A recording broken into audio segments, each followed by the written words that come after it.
everybody, and welcome back to the channel. Today we're having a look at this awesome vehicle. It's the BMP1. BMP1, one might say that this is the mother of all infantry fighting vehicles, or the modern ones at least, and I'll get back to why that is in a while.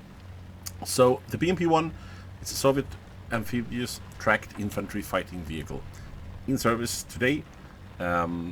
First entered service in 1966. Now as the BMP, it stands for Boyevaya Machina Pietokoi, or something like that. I'm sorry for butchering that, but still, there it is, which roughly translates to Infantry Fighting Vehicle, first serial model. Now the BMP-1 was the first mass-produced infantry fighting vehicle of the Soviet Union. And as for being the father or mother of all modern infantry fighting vehicles, well, at the time, in the mid-60s, when this was introduced, most other countries had infantry fighting vehicles which were nothing more than armored battle taxi, really. Armored vehicle with a 50 caliber or perhaps a 20mm gun. This was somewhat revolutionary with the BMP-1, which had a much bigger main cannon and also a wire-guided anti-tank missile. So, and also it was very maneuverable. So both the maneuver part, the firepower, and the protection were much better than the competition. So it really started a trend of more armored and better armed infantry fighting vehicles, such as, well, the Bradley amongst one.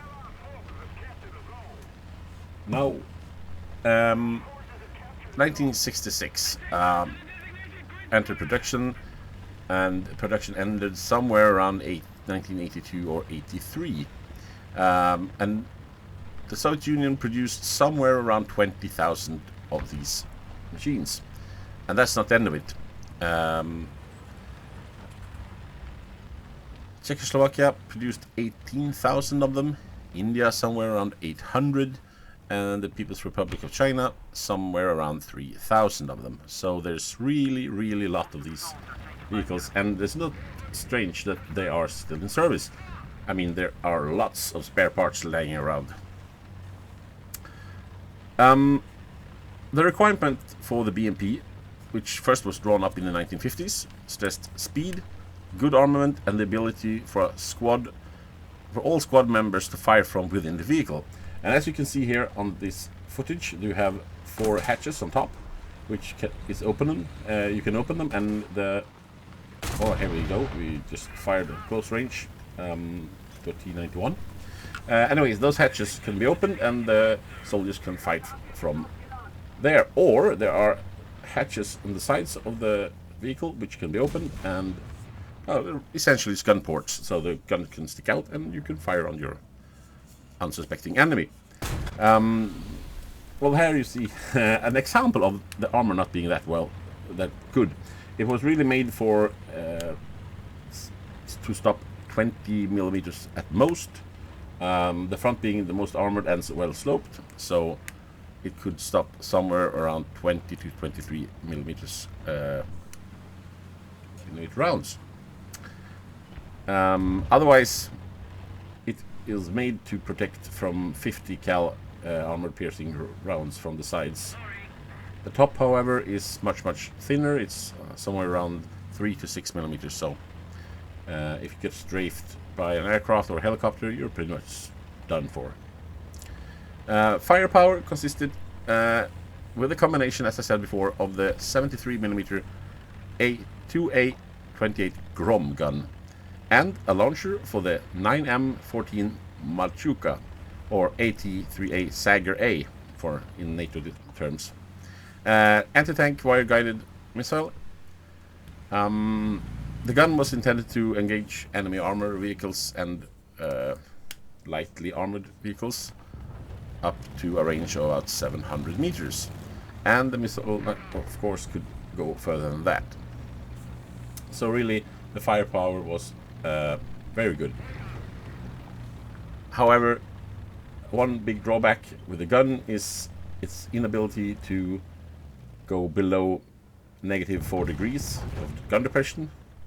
It can go plus 33 degrees in elevation, and that's good, but no more than -4 degrees is a problem, or can be a problem at least. Some specifications of the BMP1. It's 13.2 ton. It is 6.735 meters, or 22.1 feet in length. It is 2.94 meters wide, or 9 feet 8 inches if you're imperial. It has a height of 2 meters, or 6.94 feet. The crew consists of 3 people: the commander, the driver, and the gunner, and also a squad of 8. Armor, as I said, somewhere around 6.